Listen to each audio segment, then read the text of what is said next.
Ya Allah, Ya Allah, jika sakitku ini jika sakitku ini karena ada gangguan jin, ada gangguan jin, gangguan hantu gangguan yang hantu memasuki tubuhku, yang masuk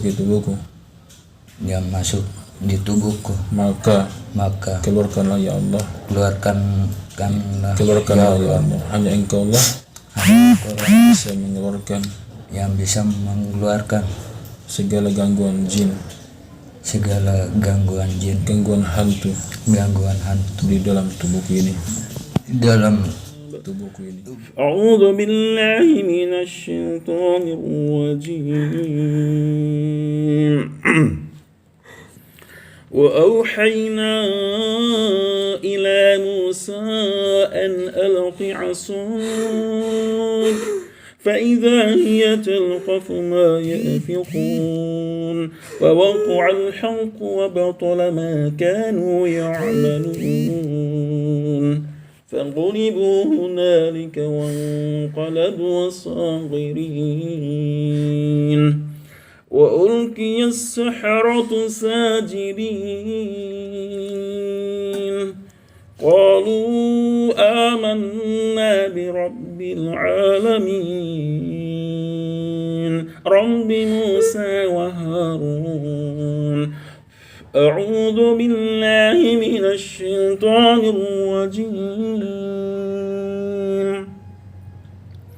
فلما جاء السحرة قال لهم موسى ألقوا ما أنتم ملقون فلما ألقوا قال موسى ما جئتم به السحر إن الله سيبطله إن الله سيبطله إن الله سيبطله إن الله سيبطله إن الله لا يصلح عمل المفسدين ويحق الله الحق بكلماته ولو كره المجرمون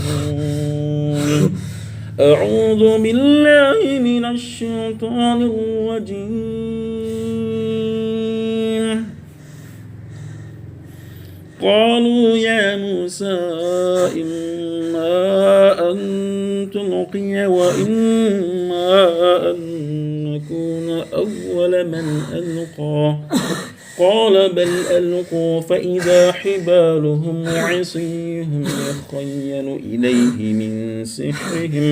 من سحرهم أنها تسعى فأوجس في نفسه خيفة موسى قلنا لا تخف إنك أنت الأعلى والق ما في يمينك تلقف ما صنعوا إنما صنعوا كيد ساحر ولا يفلح الساحر حيث أتى فألقي السحرة سجدا قالوا آمنا برب هارون وموسى أعوذ بالله من الشيطان الرجيم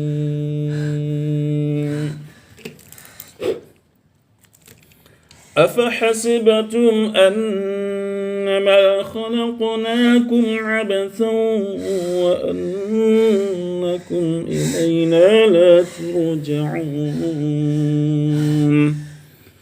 فتعالى الله الملك الحق لا إله إلا هو رب العرش الكريم ومن يدع مع الله إلها آخر لا برهان له به فإنما حسابه عند ربه إنه لا يفلح الكافرون وقل رب اغفر وارحم وأنت خير الراحمين.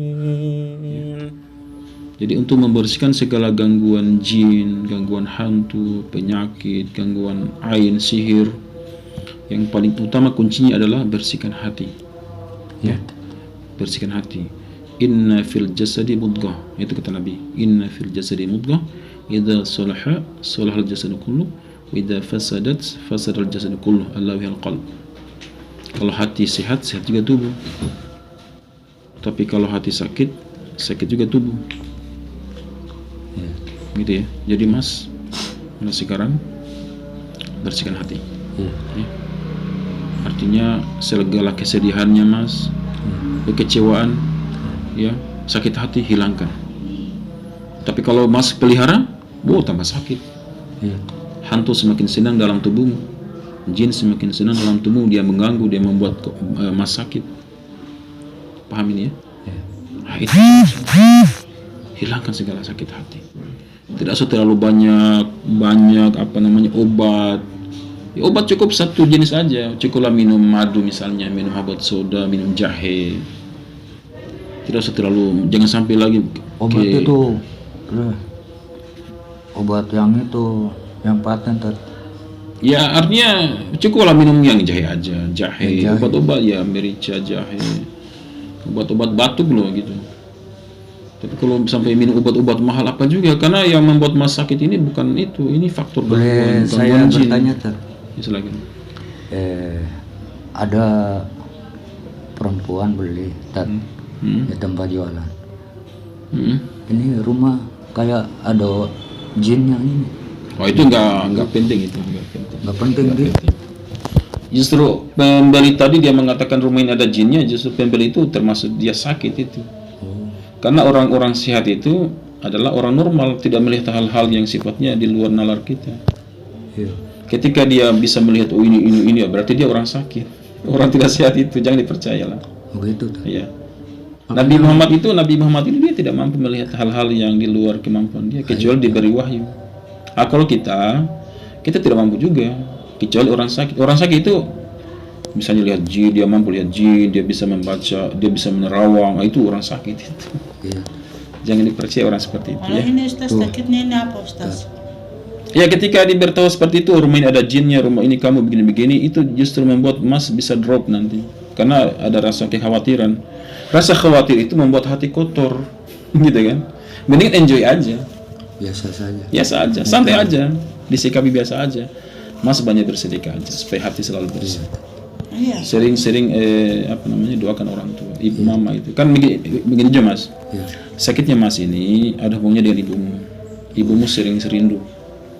Ibumu nggak ada yang rawat di kampung kan. Ibu rindu, itu berpengaruh ke anak. Ibu menahan rindu, dia pengen dirawat oleh anaknya. Itu berpengaruh sama anak. Sehingga Mas walaupun ketika merantau, sekalipun banting tulang peras keringat, begitu-begitu doang karena ada faktor ibu di kampung. Makanya guru saya itu berpesan, kalau masih ada orang tua di kampung jangan merantau. Karena kalau merantau akan begitu-begitu doang. Mendingin fokus ke ibu, berbakti. Karena kita laki-laki Mas, kita ini laki-laki harus lebih mengutamakan orang tua. Kita ini laki-laki harus mengutamakan orang tua. Ini laki-laki. Beda dengan perempuan ketika dia sudah menikah, utamakan suaminya daripada orang tuanya. Tapi kalau kita laki-laki, utamakan orang tua. Gitu ya. Ini perlu dipahami.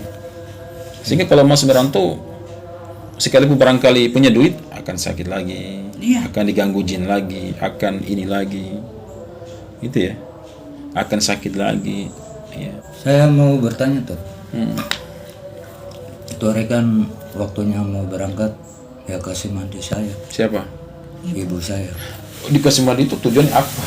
Rantau juga. Itu yang begitu-begitu Mas nggak penting.